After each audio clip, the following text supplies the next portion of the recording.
Cheers. Good health. Amazing.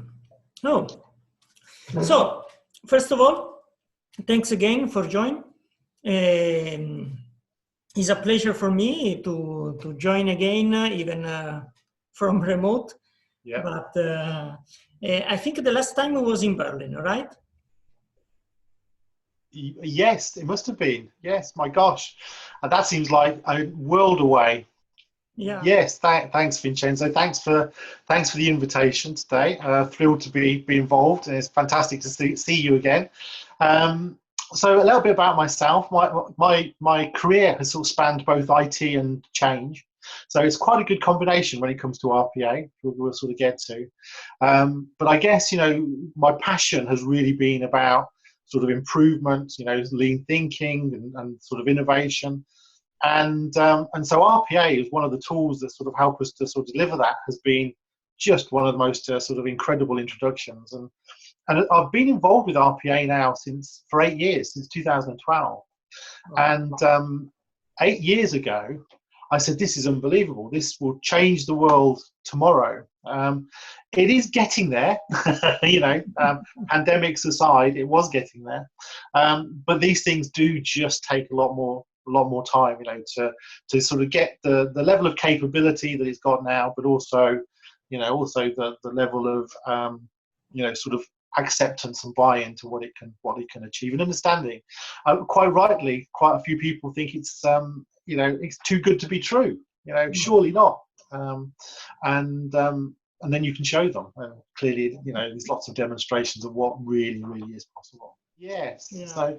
So I think, top of my list, limited to 5 years is a good move, because actually it's a tough question when you think about, children and family, and but certainly sort of a couple of years ago, or just like, yes, a couple of years ago, I finally ticked one of those items off my bucket list that I started many times and never actually sort of finished and achieved, which was to write a book. And the book I wrote was about my experiences with RPA and in business terms, and sort of layman's terms, to try and explain, this isn't snake oil, this isn't unbelievable, this is really practical and something that you can take advantage of now, regardless of your budget, problems, size of organization. There is a different solution out there that will fit your needs. So I think that's in the last 5 years, I think that's probably pretty high on the list. In the last 5 years, I've also sort of set up an independent consultancy. That was a sort of scary moment when that happened. But I'm gonna stick with the book, I think, as the one at the top. Yes, I think I definitely see 4 eras of RPA, and one predates 2012, and I think, and for some reason it's a little bit baffling, but a lot of people confuse RPA with screen scraping. Now 30 years ago, screen scraping was a thing where you would have mainframe systems and PCs, and screen scraping was a way of transferring data from one through to the other. So quite why people think a slightly fragile 30-year-old technology is sort of something that equates to RPA is a little bit baffling. But people do often, sort of criticize RPA, saying, "Oh, it's very fragile." I did screen scraping 30 years ago. Obviously, it's a different world. It's a different era. It's a different technology. But it does some of the similar things, and that hence the confusion. But I think the first era of automation was before it was called RPA. And that's what I first encountered. It was desktop automation. So the ability from your desktop to have a little automation running there. You'd do a bit of the process, the automation would do a bit of the process, and it would really start to sort of automate those sort of tasks rather than processes that you were looking at and doing. And I think that's era, the second sort of generation.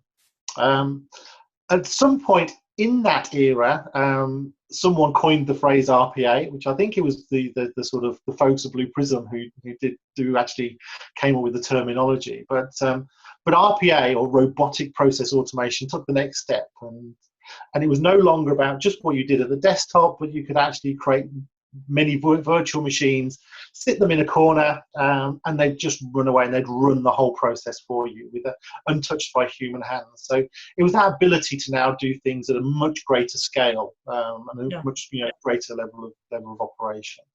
And I guess that's pretty much where we've been for sort of most of the last sort of 8 years.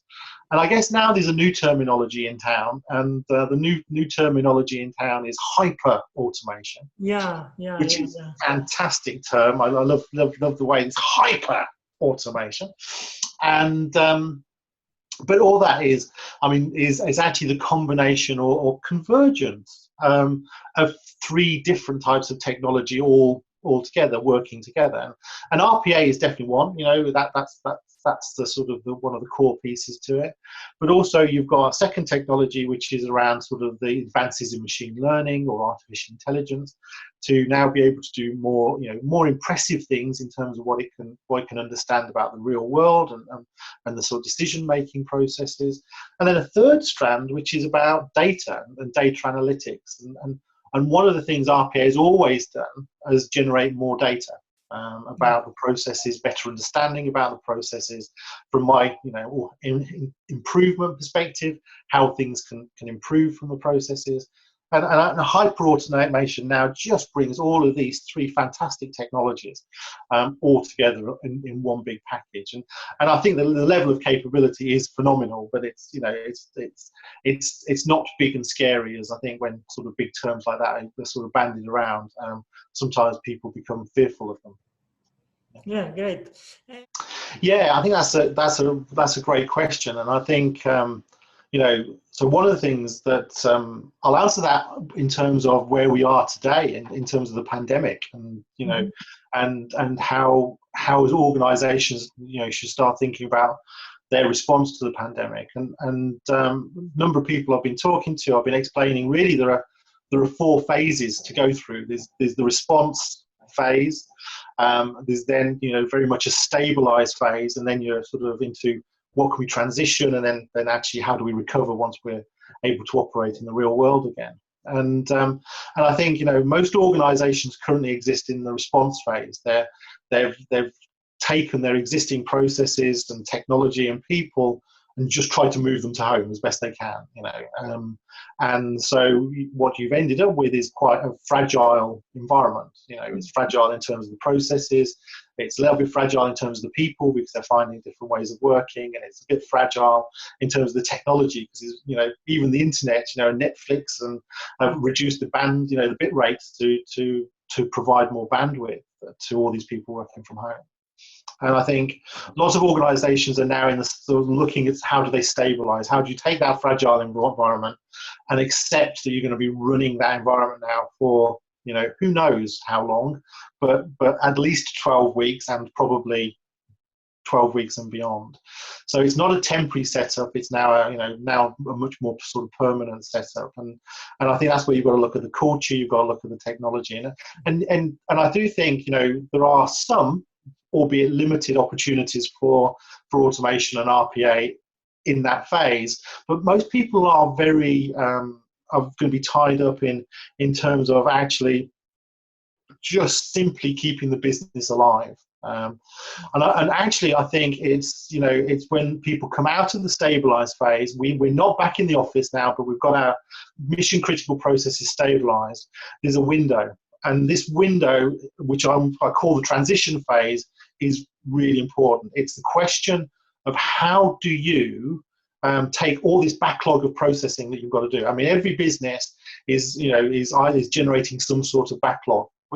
Whatever that may be, even if you've furloughed staff, there's going to be something you need to do to catch up, to get going again once we are back and able to operate. And the transition phase is all about understanding what is that backlog, what does it look like, and how can you use automation to catch you up with that backlog when you get started. And I'll give an example from where I'm working now.